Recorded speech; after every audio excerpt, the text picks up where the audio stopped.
১৬ জুলাই কোটাবিরোধী আন্দোলন চলাকালে পুলিশের গুলির সামনে বুক চিতিয়ে দাঁড়ান রংপুর বেগম রোকেয়া বিশ্ববিদ্যালয়ের শিক্ষার্থী আবু সাঈদ। সেদিনই শহীদের খাতায় নাম লেখান তিনি। সেই মুহূর্তেই বদলে যায় আন্দোলনের গতি, জ্বলে ওঠে সারা দেশ।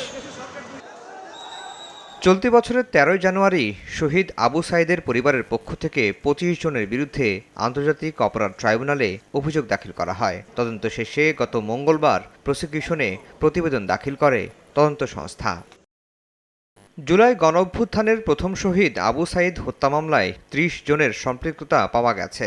অভিযুক্ত করা হয়েছে বেগম রোকেয়া বিশ্ববিদ্যালয়ের তৎকালীন উপাচার্য, রংপুর মেট্রোপলিটন পুলিশের সাবেক কমিশনার মনিরুজ্জামানকেও। এর মধ্যে কারাগারে আছেন পুলিশের সাবেক এএসআই আমির হোসেন, কনস্টেবল সুজন চন্দ্র রায়, সাবেক প্রক্টর শরীফুল ইসলাম এবং ছাত্রলীগ নেতা ইমরান চৌধুরী।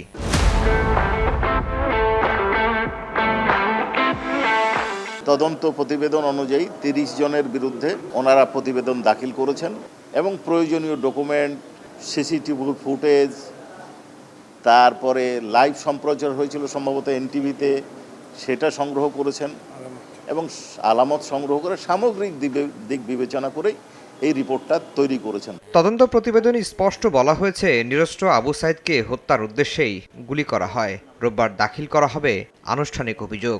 সাক্ষ্য প্রমাণে সেই নির্মমতার চিত্র উঠে আসবে আদালতের কাঠগড়ায়।